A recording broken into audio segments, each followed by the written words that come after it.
তো hello guys, কেমন আছো সবাই? আশা করি অনেক অনেক ভালো আছো। তো কেমন আছো নিশ্চয়ই কমেন্টে আগে জানাবে। তো আজকের ভিডিওটা কী নিয়ে হতে চলেছে নিশ্চয়ই তোমার টাইটেল আর থাম্বনেল দেখে বুঝে গেছো যে আজকের ভিডিওটা কী নিয়ে হতে চলেছে। তো আজকের ভিডিওটা হতে চলেছে, তোমাদের চ্যানেল কি ডিলিট হয়েছে?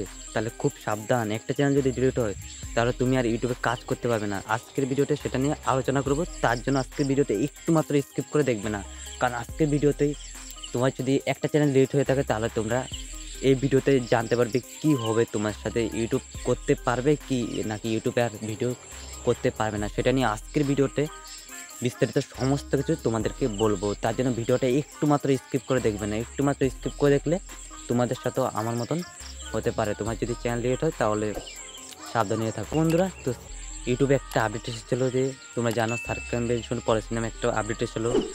তো সেই আপডেটটাতে এমনকি একটা জিনিস হচ্ছে, তোমার যদি একটা চ্যানেল ডিলিট হয় তাহলে তুমি ইউটিউবে কোনোদিনও আর ভিডিও বানাতে পারবে না। তোমার চ্যানেল খুললেও তোমার চ্যানেলটাকে ডিলিট করে দেওয়া হবে ইউটিউব থেকে।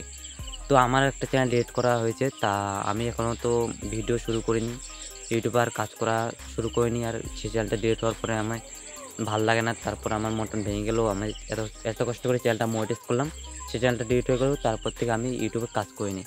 তো এখন দেখি এই চ্যানেলটাতে টেক ভিডিও ছাড়বো, কারণ আমি অনেক কিছু শিখেছি ইউটিউব থেকে। 1.5-2 বছর ধরে ইউটিউবে আছি, তো তার তার জন্য অনেক কিছু ইউটিউব থেকে শিখেছি, তো তোমাদেরকেও সেটা শেখাবো।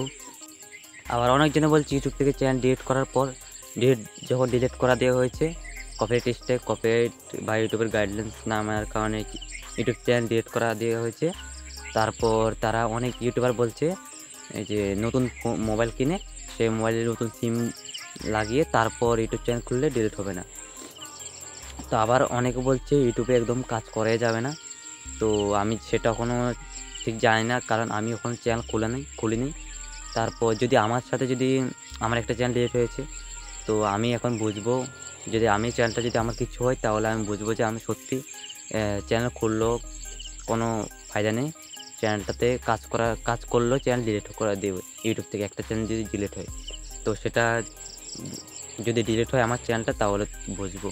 আবার অনেকে বলছে তো চ্যানেল ডিলিট হবে না, যদি নতুন ফোন কিনে নতুন সিম লাগিয়ে কাজ করে তাহলে ডিলিট হবে না। তো তোমরা যাদের চ্যানেল ডিলিট হয়েছে জলদি কমেন্টে জানাও, আর তোমরা কাজ করতে থাকো।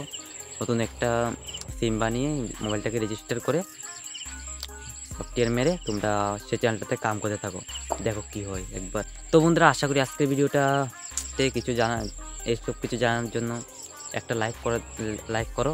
তো যদি কিছু ভুলে থাকে তাহলে ক্ষমা করো। তো আজকের ভিডিও তো এখানে, বাই।